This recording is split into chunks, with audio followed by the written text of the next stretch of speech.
7 வயதில்தான் ஆரம்பக் கல்வி. தனியார் பள்ளிகளே கிடையாது. பின்லாந்து கல்வி முறை. உலக வரைபடத்தில் ஒரு சிறிய நாடான பின்லாந்து கல்வி முறையில் ஒரு புரட்சியைச் செய்து ஒட்டுமொத்த உலகின் கவனத்தையும் தன் பக்கம் ஈர்த்துள்ளது. வார்த்தைகள், எழுத்துகள், வரைபடங்களைக் காட்டிலும் செய்முறை கல்வியை மாணவர்களுக்கு கொடுக்கும் அருமையான கல்வி முறை அது. மேலும் தயாரிக்கப்பட்ட வினாத்தாளுக்கு பதில் சொல்லும் வகையில் அல்லாமல் மாணவர்களே கேள்விகளை தயாரித்து அதற்கான பதில்களை தேடும் விதம் அதன் சிறப்பம்சங்களில் ஒன்று. அதனால்தான் மதிப்பெண்களின் அடிப்படையில் இல்லாமல் மாணவர்கள் அவர்களின் திறன்களின் அடிப்படையில் அதில் மதிப்பிடப்படுகிறார்கள். 1.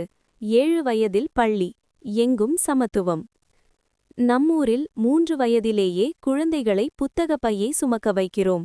ஆனால் பின்லாந்தில் 7 வயதில்தான் ஒரு குழந்தை பள்ளிக்குச் செல்லத் தொடங்குகிறது. அங்கு தனியார் பள்ளிகளே கிடையாது.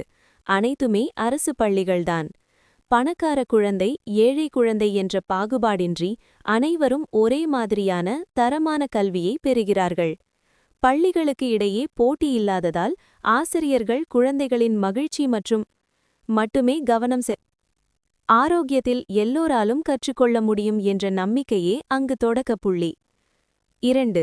ஆசிரியர்களே நாட்டின் சூப்பர் ஸ்டார்ஸ். பின்லாந்தில் ஆசிரியர் பணி என்பது மருத்துவம், பொறியியல் பணிகளுக்கு இணையான கௌரவம் கொண்டது. அங்கு ஆசிரியராவது அவ்வளவு எளிதல்ல. அனைவரும் கட்டாயம் ஆராய்ச்சி சார்ந்த முதுகலை பட்டப்படிப்பு முடித்திருக்க வேண்டும். அங்குள்ள ஆசிரியர்கள் வெறும் பாடம் நடத்துபவர்கள் அல்லர். அவர்கள் ஆராய்ச்சியாளர்கள். ஒவ்வொரு நாளும் வகுப்பறையில் நடக்கும் மாற்றங்களை கவனித்து அதற்கேற்ப தங்கள் கற்பித்தல் முறையை தாங்களே வடிவமைக்கிறார்கள். சுவாரஸ்யமான விடயம் என்னவென்றால் அந்நாட்டில் அதிக ஊதியம் பெறுபவர்களில் ஆசிரியர்களும் அடங்குவர். 3. குழந்தைகளின் நலனே முதன்மை. ஒரு குழந்தையின் வீட்டுச் சூழல்